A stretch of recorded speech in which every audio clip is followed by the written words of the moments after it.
Ciao loves, welcome to Drawing Down the Stars, and this is Gemma with your Saturn transiting Revity reading. This is 30 years in the making and 10 years since the last time Saturn has crossed this threshold between the water and fire. Now, this is a rare cosmic event, and it's happening right now. Saturn has just entered the most mystical position in the entire zodiac, the final lunar mansion, Revity. That's the last 13 degrees and 20 minutes of the zodiacal position. And so for the next 13 months, Saturn is here to build a higher level of spiritualization. It's not about Saturn's common associations like building structures or being dutiful or enforcing limits. The main purpose of Saturn is to spiritualize us, and it is to reframe or evolve the ego. And it's here to unveil, because when we really look into this position, Saturn and Mercury are the most intuitive driving planets. And I know we associate that with the moon, but I want you to think of the moon as connected to Kama Loka. It is ownership of the position of the astral, where intuition and deeper sense feeling is in that sphere. But Mercury is the messenger, and it is the carrying of the messages from the higher self to our conscious self. And Saturn, though it is boundaries, is actually set to move us beyond our boundaries or beyond the illusions, if we will, beyond the time illusions, beyond the structural illusions. And these two planets play such a pivotal role in awakening higher consciousness. Now, why is this important? Well, Mercury rules Revity. Even though it is Jupiter that oversees Pisces, it is Mercury that rules the lunar mansion of Revity. So now you have Saturn entering the most mystical position ruled by Mercury, and we have these two planets together that are really harmonizing to create a different level of awakening. It's about a deeper spiritualization. And Saturn over this period is going to peel back that veil between you and your own higher consciousness. It is intended in this position to connect us more to the universal. This is such a spiritual point, one that releases a new beginning and a new karmic cycle. It's not the completion of one, but the completion of 3 karmic knots or Gandanta points. So the end of every water sign, about 3 degrees, and the beginning of every fire sign is what we call a Gandanta point, a karmic knot. And it occurs in 3 positions between Pisces and Aries, Cancer and Leo, and Scorpio and Sagittarius. The last time Saturn crossed one of these Gandanta points or karmic knots was 10 years ago, in January of 2017. And again, it will cross that knot in 2027. It takes Saturn about 30 years to transit the entire zodiac. Well, why is that important? That's so important because we are on the cusp of entering another epoch. In 2035, at the spring equinox, the sun will meet at 0 degrees Pisces. That is the precipice of us entering the Aquarian age. It takes 2,160 years to enter into a new epoch. And I'll get into that. But we are currently at the end of the Piscean age. And now we're going to enter the Aquarian age. This is the direct astronomical positions. It's not a geocentric system because we have the precession. Okay. So if we are all alive in 10 years, which God willing, this position is part of the passage that moves us into the harmonization of the Aquarian age. It's going to move us into a universalizing of consciousness within the collective. And so over this next 13 months is such a pinnacle time, not only because it is crossing a karmic knot, starting a new evolution, and also releasing an old. But in addition to that, it's the last one of the Piscean epoch that Saturn will cross through. Okay, so in this position, what does it hold for us? Well, Revati, as I mentioned, is the access to higher consciousness. This is where we call them the dreamers. It holds higher intuition, psychic seeing, has hidden aspects of the self. It also holds such a beautiful part of submersion with divinity and the unity with the universe. This is where it is absolved and resolved. So where we enter into the space where we are born anew, but also born from something that never was. It is, in its sense, samadhi, where illusion of the ego dissolves and the soul remembers, I am one with everything. That I am. Tat Sat. We're talking about a phenomena of manifestation. It's like life into immortality. It's like moving through birth and death. This position is so pinnacle in the sense that what it unfurls is it starts to, instead of us moving into a higher consciousness and feeling like that, throughout these 13 months, each month is going to be a progression. And what that progression is going to do is start to feel like you're moving deeper into the unknown or into water. It might also feel as if your bounds or way you once held certain structures are dissolved. Now, Mercury plays such a key role in here, as I mentioned, because Mercury rules not only helps direct our prana or life force, that is connection to the intellect, but when Mercury isn't weighed down by material things, it is the true polarizing force. It is the aspect that unites the above and below, the within and without. Mercury has this little half circle on the top of its symbol because it is known as the chalice, the divine receptacle. And that single arc at the top of Mercury's symbol is a cup. It is the reception of divine essence. In alchemy, Jung called Mercury the divine winged Hermes, the god of revelation and the lord of thought. He said Mercury's shadow falls on earth, but it is his image that is reflected in water.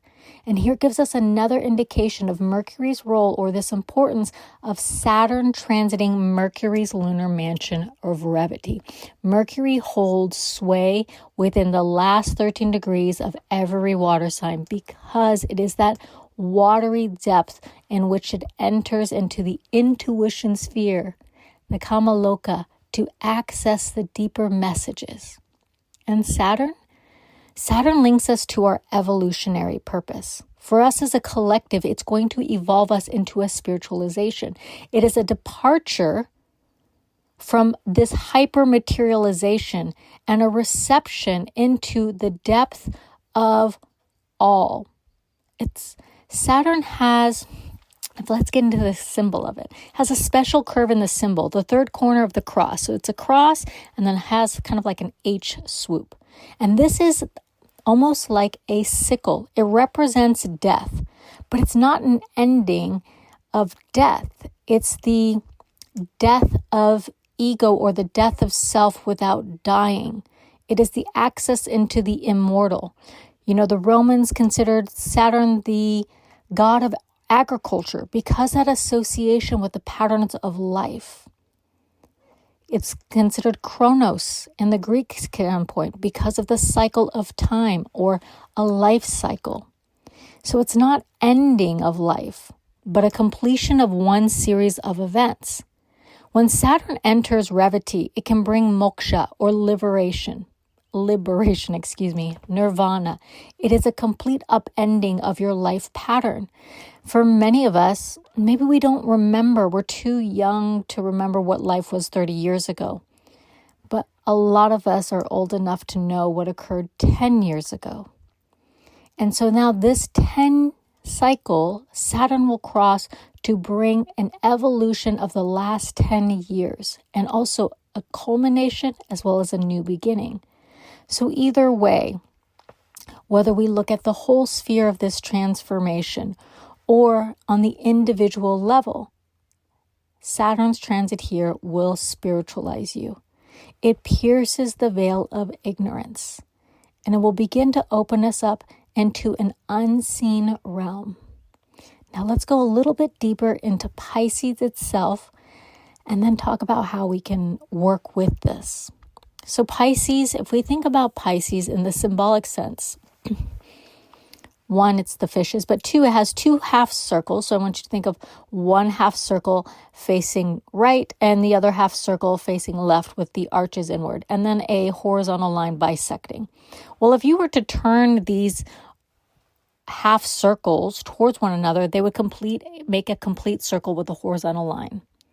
This is the wholeness. It's individuality still connected in wholeness. That's nature. It's a feminine eternal. It's two births, two cycles, two incarnations. As H.P. Blavatsky called it, Pisces is the Hoa, the 12th patriarch, the forefather of a new race. It is the individualization that is still linked to the whole. And the fish that represents Pisces is fertility, regeneration, and a seed that carries us into the future. It's not compulsion. It is pure divine action, a submersion, a freeness from karma. And so when we look at this in the 12th house that represents death and dissolution and the 5 elements, there's a very important aspect of these positions. Is directly across from Pisces is Virgo. And Virgo represents the maiden bringing the water to the shore. This position is also indicated as Nephthys, the Egyptian goddess, the sister of Isis. And across from Pisces is the fundamental alchemical 5 elements, all of the universal points that allows us to hold within our hand any creative endeavor. The bringing of the water to the shore, as represented in the imagery of Virgo, represents, in essence, that divine reception and bringing it forward. So here, when we move backwards, we have this, all individual forms are merged back into the eternal stream. Death reduces everything back to its constituents, the 5 basic elements. And in that space, all things are possible. Within the primordial, all things exist. There's dream experiences, there's psychic phenomenon, there's the shoreless ocean of immutability. Pisces here represents departure from the known, a foreign world. Death that is rebirth. It is the final point, and revity means the wealthy or the splendid. It's not monetary wealth, but it's the absolute abundance of the soul that has completed its earthly school. It is the abundance, as if you were in the depths of the water. All things are possible, all things are available. It is the unifying with divine. It is the cosmic ocean of consciousness where we are able to float effortlessly through all dimensions. And the power of revity is Krishara Dapani Shakti, or the power to nourish and heal through divine grace, through unconditional love. It is a special Shakti that is positioned here that brings us back into this divine nature or this spiritualization. And what makes Saturn's transit so rare is that it hasn't opened this doorway in 10 years. And I want you to know that even though Saturn crosses a Gandanta point every 10 years, each point is different. The point between Revati and Ashvini, or where we are going between Pisces and Aries, is both the dissolution and the regeneration. Between Cancer and Leo, it is the culmination of a physical attribute or the manifestation, as well as the new emanation of the soul self. And then it can be a little bit of a karmic point in materialization, but in Scorpio and Sagittarius, it is about breaking the root bond or another death of the materiality. And the ascension, the first path of ascension. Here we have the descension in order to rise again, right? So this position is more than just 10 years in the making. It's a completion. It's redemption, immersion, and dissolution all in one. So over the next 13 months, I implore you, tap into your spiritual side. Nidra, meditation, pranayama, highly, highly advantageous. And if you like, I'm going to do a monthly practice to work with these specific energies, specific tantric practices that help open up and ease us into this state of awakening, into absolving into the higher mental and psychic capacities. And it is a level of ascending the mind as well as into a level of being and seeing. And that also encompasses greater self-love, greater access to navigate one's life from your root self, and the elevation of dharma or purpose. It's above the noise of the modern world. And it'll help facilitate us into this transformational time because it truly is. Now, more than anything, we all need to just tap into the sacred wisdom of unity, the potency of love, and the power of Dharma. Collectively, a revolution rests inside each heart. And it is more than just our individuated self. It is that circle turning inward into the whole unified consciousness. So when we work with Saturn, we are working with the beginning and the end. And Saturn is this last karmic knot that hopefully will bring all of us into a new level of being. Okay, last thing I want to say is if your moon, Saturn, or Sun are in Pisces, especially Revati, you will feel this pretty potently. For those of you that are existing clients of mine, I've sent you a personal email if it affects you. Second to that, if your moon is in Aries, you have now entered your Sarasati, or your Saturn returned period.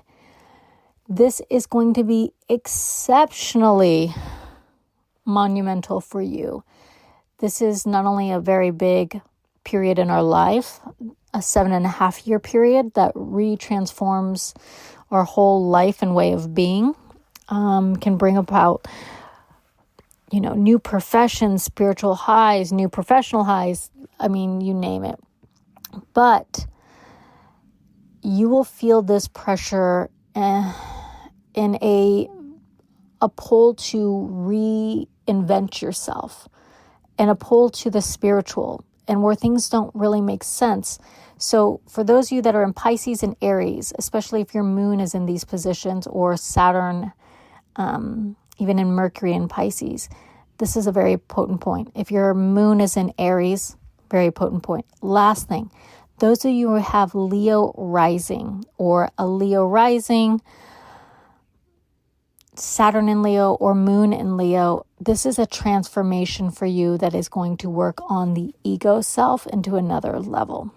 So I want you to also know that Revati holds the immersion for us into the Devachan. And that's, in a Sanskrit term, the Devachan is more like the living heavens, where consciousness moves into the unified form.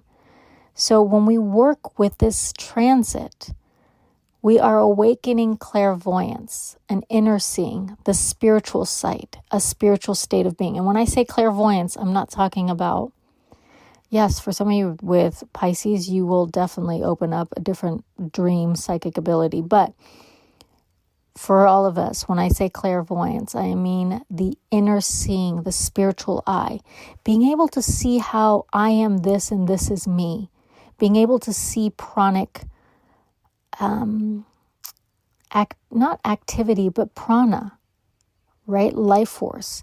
Sometimes people call those auric fields, seeing energy. It's being able to see the divine creation, not just the form that we have created our structured life and ego around. This is what Saturn will break open, is our way of co-relating as individuals and merging back into the universal. And for all of us, we will start to feel a greater connection to nature. When we enter the Devachan, this is connection to plants, animals, where you see yourself in all of life. As I mentioned, I am this and this is me. That's the beauty of this submersion, is the heightened psychic and mental abilities. Those will just be part of what happens when you enter into the divine. We start to peel off the illusion, the Maya dissolves, and the ego, its created reality, begins to fall away. So, for each and every one of you, I would love it if you joined me each month in these tantric practices. I'll have more information on my website. The next practice will be in July when the moon enters, July 10th, when the moon enters into Pisces.